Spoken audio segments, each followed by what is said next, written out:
یہ بہت بھائی اس سے پتا چلتا ہے ایمان بہت بڑی نعمت ہے.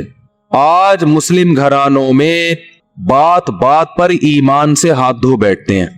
اچھا ایک اصول یہ بھی یاد رکھو, بے ایمان کسے کہتے ہیں؟ ایک تو بیمانٹی کر رہا ہے نا لڈو کھیلتے ہوئے, وہ ایک الگ چیز ہے, وہ بے ایمانی ہے جس کو ہم نے بچوں میں بیمانٹی بنا دیا تھا.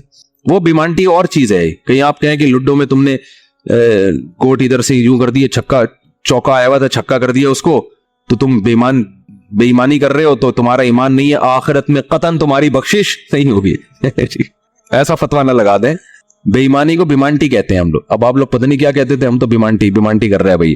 تو یہ وہ بیمانٹی نہیں ہے. یہ جو جس بیمانٹی کی قرآن بات کر رہا ہے نا, یہ کیا مطلب؟ اللہ کے وجود کا انکار کیا جائے, یا اللہ کے ساتھ کسی کو شریک مانا جائے, یا اللہ کے کسی پیغمبر پر اعتراض کیا جائے, یا اللہ کا کوئی حکم جس کے بارے میں آپ کو 2 اور 2 4 کی طرح معلوم ہے کہ یہ واقعی اللہ کا حکم ہے, اس حکم پر اعتراض کیا جائے. کیونکہ یہ تمام چیزیں اصل میں اللہ کا انکار ہی اس سے لازم آ رہا ہے, انکار ہی لازم آ رہا ہے, گویا آپ اپنے آپ کو اللہ سے بڑا بنا رہے ہو. تو یہ ہے کفر. دوسری بات یہ کہ اسلام میں احکام کا مدار زبان پر رکھا ہے, زبان پر. آج لوگ چھوٹی چھوٹی باتوں پہ زبان سے کلمہ کفر نکال دیتے ہیں, اور وہ سمجھتے ہیں کہ اس سے ہوگا کیا. ہمارے ہاں جو لبرل گھرانے میں پیدا ہونے والے بچے ہیں نا, ان کو ذرا سی ٹینشن ہو تو فوراً اللہ کو برا بلا معاذ اللہ کہنا شروع کر دیتے. میں ایسے اللہ کو مانتا ہی نہیں ہوں. ایک خاتون کے میاں نے کہیں دوسری شادی کی بات کی, ان کی وہ کہتی, میں خاتون نے فوراً کہہ دیا کہ میں ایسے اسلام کو ہی نہیں مانتی جو مرد کو اجازت دیتا ہے دوسری شادی. تو بھائی آپ کسی اور طرح سے لڑ لو اس سے, آپ اس کو نہیں کرنے دو. اس سے تھوڑی کفر ہے, عورت کی فطرت ہے, نہ کرنے دو اس کو. بولے بھائی مجھے بہت تکلیف ہوتی ہے, میں نہیں برداشت کر سکتی. وہ فرض تھوڑی ہے کرنا, اجازت دی ہے نا اسلام نے. گن پوائنٹ پہ تھوڑی کہا کہ لازمی کرو. وہ تو میں گن پوائنٹ لے کے بیٹھا ہوں, بندوقیں یہاں بٹھا کرو, ٹھیک ہے نا, وہ تو میرا ہیڈک ہے نا, وہ اسلام کا تھوڑی ہے. تو بھائی یہ کہہ لو کہ نہیں کرو مجھے تکلیف ہوتی ہے, جھوٹی موٹی کی بے ہوش ہو جاؤ, جھوٹی موٹی کی خودکشی کی دھمکیاں دے دو, ہاتھ پاؤں یوں کر لو اپنے تھوڑے سے یوں عجیب سے کر لو. یہ ہوتا ہے سارے, یہ سب چل رہا ہوتا ہے مارکیٹ میں. کچھ بھی کر لو, اس سے آپ کافر نہیں ہوگی, کیونکہ عورت کو سوگن کی تکلیف ہونا نیچرل ہے. وہ نہیں چاہتی میرا میاں کسی اور کا بھی ہو جائے. پھر اس میں خطرات بھی ہوتے ہیں, پتہ نہیں برابری کرے گا نہیں کرے گا. تو یہ رائٹ ہے. عورت صحابیات کو بھی تکلیف ہوتی تھی. حضرت ابراہیم علیہ السلام نے جب دوسری شادی کی ہے تو آپ کی زوجہ کو, پہلی زوجہ کتنی نیک تھی, مگر ان کو بھی تکلیف ہوئی تھی. تو یہ تو نیچرل ہے. لیکن آپ اللہ پر آ جاؤ, اگر اللہ پہ اعتراضات شروع کر دو, اسلام پہ اعتراضات شروع کر دو, تو بھائی اللہ سے آگے نکلنے کی کوشش ہو رہی ہے. پھر یہ کیا ہو رہا ہے, پھر اللہ نہیں بخش. دوسری تیسری شادی تو بہت دوسرا مسئلہ ہے. اللہ کہے گا تم نے مجھ پہ کیسے انگلی اٹھا دی ہے, مجھے کیسے غلط کہہ دیا. اور یہ آج کل بہت ہو رہا ہے, بات بات پہ کفر زبان سے نکال دیتے ہیں, غموں میں حوصلے چھوڑ دیتے ہیں. لوگ آ کے ملتے ہیں, یہ میرے ساتھ ٹینشن, یہ میرے ساتھ مسئلہ, یہ میرے ساتھ مسئلہ, پتہ نہیں اللہ کہاں ہے. ایک آدمی کے بچے کا انتقال ہوا, کہہ رہے یار اللہ کو میرا ہی بچہ مارنا تھا. بھائی تم کس کے مقابلے میں آ کے کھڑے ہو رہے ہو؟ خدا سے مقابلہ کر رہے ہو تم. تو یاد رکھو اللہ کی جو صفت ہے نا وہ ہے کبریائی, استغنا. اس سے لڑ کے, اسے برا بلا کہہ کے, اس کے خزانوں سے ایک تنکا بھی نہیں لیا جا سکتا. وہ آپ کے ان جذبات سے متاثر نہیں ہوتا. اگر آپ یہ سمجھو گے میں یوں کروں گا, دیکھو باپ کے سامنے تڑیاں بعض دفعہ چل جاتی ہیں. باپ کے سامنے بعض دفعہ تڑیاں, میں ابا کو مانتا ہی نہیں جو مجھے جائیداد سے آگ کر دیں اور مجھے گاڑی نہ لے کے دے. ابا ہو سکتا ہے متاثر ہو کے بولے بھائی چل یار یہ گاڑی تیرے نام کر دی میں نے, یہ پلاٹ تیرے نام کر دی, میرا بیٹا تو مجھے ماننے سے انکار کر رہا ہے. لیکن اللہ کا اصول جو قرآن اور سنت سے پتہ چلتا ہے, جو آسمانی کتابوں سے پتہ چلتا ہے, وہ اصول یہ ہے کہ آج تک کسی نے اللہ کے خزانے سے اللہ کو معاذ اللہ برا بلا کہہ کے, اللہ پہ اعتراضات کر کے, اسلام کو برا بلا کہہ کے, اللہ کے پیغمبروں کو برا بلا کہہ کے, اس طرح سے واویلا کر کے, اگر آپ یہ سمجھتے ہو کہ اللہ کو آپ پہ ترس آ جائے گا کہ ہائے بیچارہ بہت ہی مجبور ہے, تو یہ دماغ سے ہمیشہ کے لیے نکال دو. اس سے بڑی سزا میں اللہ آپ کو ڈالے گا, اس سے بڑی سزا, اور وہ جہنم کی آگ. یہ تو کچھ بھی نہیں ہے. تبھی تو خودکشی کرنے والے پر اللہ کو ترس نہیں آتا. خودکشی کرنے والا ایک طرح سے انتقام لے رہا ہے اللہ سے کہ اللہ تو نے مجھے زندگی دی, مجھے اس قابل تو چھوڑا نہیں, تو نے تو میرے ساتھ غلط کیا, مجھے گفٹ چاہیے ہی نہیں نعمت کا. جیسے ہے نا آپ باپ نے آپ کو گفٹ دیا ہو اور آپ دشمنی میں آ کے باپ کو گفٹ واپس کر دو, مجھے نہیں چاہیے, ایسے پھینک دو آپ. تو ہو سکتا ہے باپ کا یہ اصول ہو, وہ پھر بھی وہ کہے نہیں میرا بیٹا ایسا نہیں, لیکن اللہ کا اصول نہیں ہے.